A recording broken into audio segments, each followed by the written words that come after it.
So our piece here is called the Vienna Genesis, and I will let you get the ID information on your own from what I've posted online. I think what we'll start with then is context. So find that area in your notes, and what you'll add in first is the definition of an illuminated manuscript, which is directly on the screen. It is referencing a book, and the books are all made by hand. And it has been decorated with images, and those would go along with any text that was handwritten into the pages as well. And codex, which is a new vocab term as well, is just another word for book. So those two terms you can absolutely go ahead and put into context.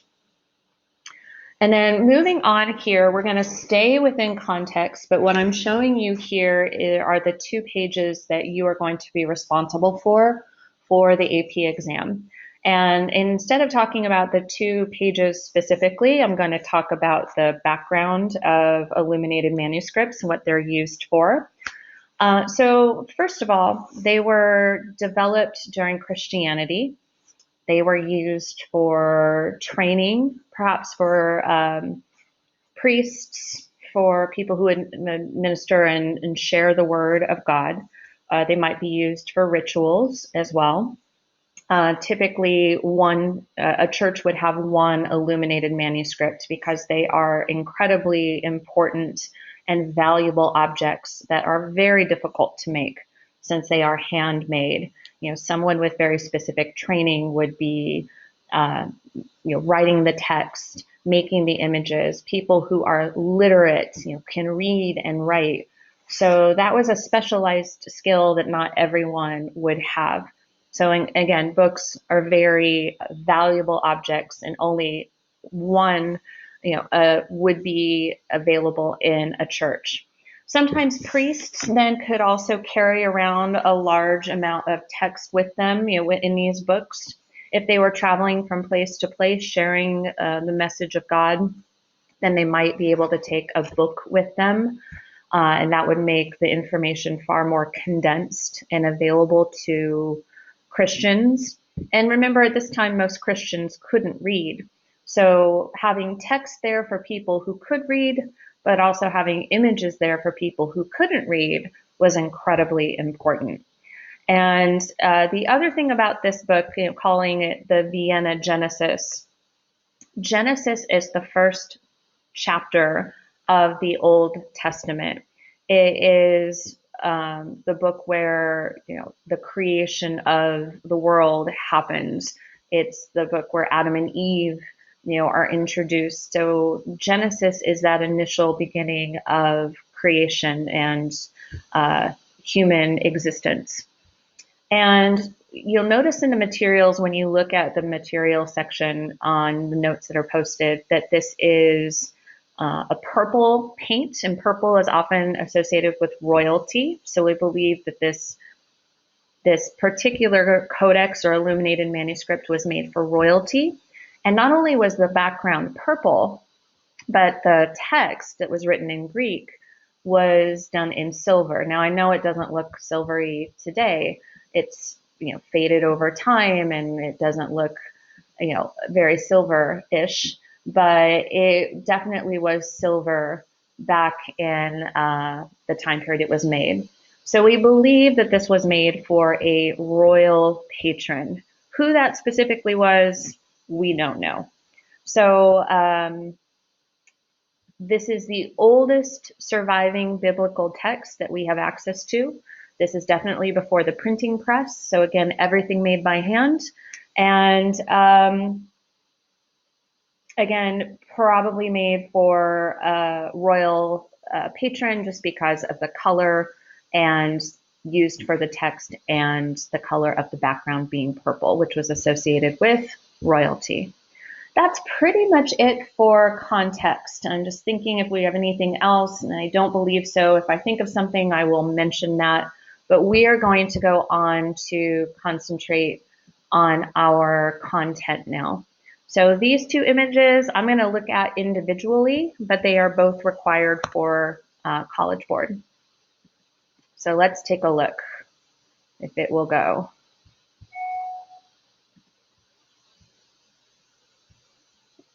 Let's change slides here. Okay, so the first image is Rebecca and Eliezer at the well. And so this image is, and so we are now in content. So changing up into content here. So the first, what I would write down is Rebecca and Eliezer at the well. And we have our text up above. And again, that's telling the story of Rebecca and Eliezer in Greek. And then we have images going along with it. So basically, Eliezer is a servant, and he is a servant to a man named Abraham. And Eliezer has been sent out by Abraham to find a wife for his son Isaac. So Abraham has a son Isaac, and Abraham has sent out his servant Eliezer to find a wife for his son Isaac, and to find that wife from someone within the family. So that's exactly what Eliezer is doing in this image. So he stopped at a town, a little city here, and we have, first and foremost, a continuous narrative. We see the woman who he is now kind of involved in meeting here. Her name is Rebecca. We see her twice. So we see her coming from the city. She is holding a little jug for water, and she is coming down a path, and then she gets the water, and she gives the water to Eliezer right here and to his camels. So she's kind, she's caring, and she helps Eliezer out, and he knows then that she's the perfect wife for Isaac. So that's the narrative being told. What is important here, though, so it's a biblical narrative. It's a Christian story from the Old Testament, so that's what makes it very Christian-based art. But it has, what I want to talk about in terms of content is the Roman influence, and then what's new in terms of Christian art. So Roman influence is the modeling going on. There's, shadows. You specifically see that in the camels. Some of the camels that are in the background have more of the shadowy kind of dark coloring. You can see that in the camel right here with the leg. It's in the shadows. There's some shadows on the faces and in the bodies of the figures. The drapery hangs with just a little bit of weight. You can see some of the body underneath. That would be more of a Greek and Roman influence. You see colonnade of columns. Definitely, could be described as Greek and Roman. And then you have an incredibly Roman, especially Greek-based, reclining nude figure. And she's just like a river goddess or a sea nymph who is there giving water to Rebecca. So she's portrayed in a very classical like Greek way with that. So all of those things are very Roman and Greek. Now, the things that you'd put in content that are newer and much more like Christian art and getting into the Middle Ages here is the interesting and not realistic scale. So here is a fortified city or like a citadel, and we see inside and we see outside at the same time, and it is almost the same size as the camels and Rebecca. I mean, it should be much bigger, but the scale is odd, and it is not proportioned well scale-wise in comparison with the other figures. So that's a lack of realism that would not have been embraced in Greece and Rome, but yet is acceptable here in the Christian time period because it's more about the story and the symbolism. The other thing are the columns in this colonnade.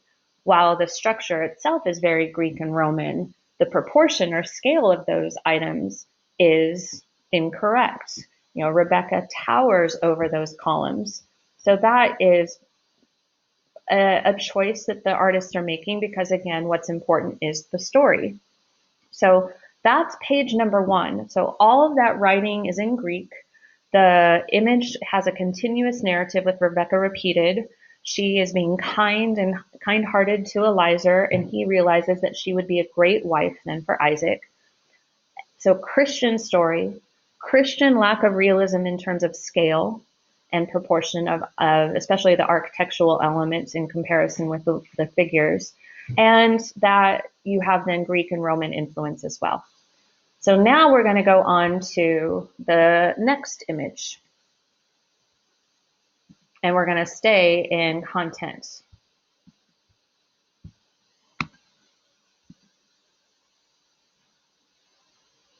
We're going to get this to move. There we go.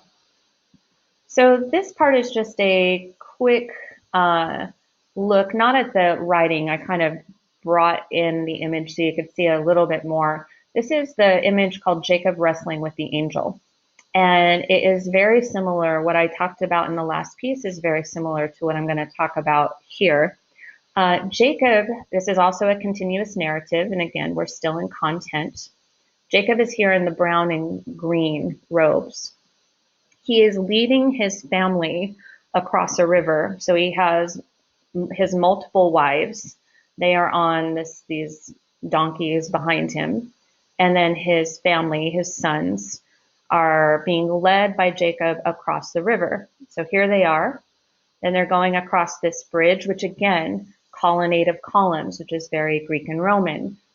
But the scale is very Christian-based art. The scale and proportion is incorrect in comparison with the people. And not only that, but you see the top of the bridge, the side of the bridge, you see all parts of the bridge kind of at once, which is not a correct way to view the scene. The different figures here, wife and sons again, and then in the story, in this continuous narrative, you have Jacob meeting up with another individual here who happens to be an angel. And he wrestles with this angel. It is perhaps symbolic of his wrestling with himself and coming to this moment of transformation for him, where he accepts his faith, accepts Christ, and becomes then really this new and Christian figure.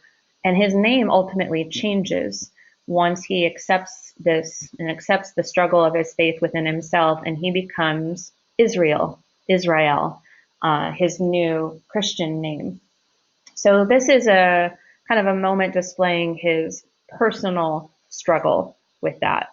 So that's what's being depicted. And instead of kind of showing this almost like a freeze where the image would be completely going across the entire page of the manuscript, they've curved the story around, I think just basically to fit on this page. They've curved the bridge around and over, but you could easily see this being on a frieze or some kind of architectural, story being told. But here, instead, we've curved it back around. But it has that same sense of modeling, light and dark with shadows.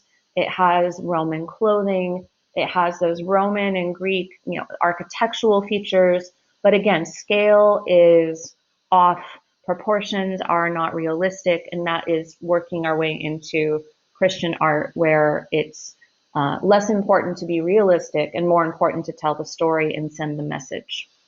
So that would be the end of our content. So in terms of function and formal qualities, function would be that didactic in part, teaching, didactic, learning and growing and learning lessons and that through the stories. Function is also power, because if indeed a royal person had this manuscript and this book made for them, the purple ink, the silver ink, the fact that it takes so much time to make this manuscript, it absolutely shows the power of the patron as well. And then it is a narration too, because you have two continuous narratives being shown. Formal qualities, I would definitely say scale or proportion. And those are the things that are taking us out of the classical eras of Greece and in Rome and into this new style of art where the story and the symbolism becomes all powerful and the realism becomes less of a focus. So again, that is the Vienna Genesis. Genesis, again, being the book of the first book of the Old Testament. And that is the end of the notes for that. And just get the ID information and you are all set. All right, thanks.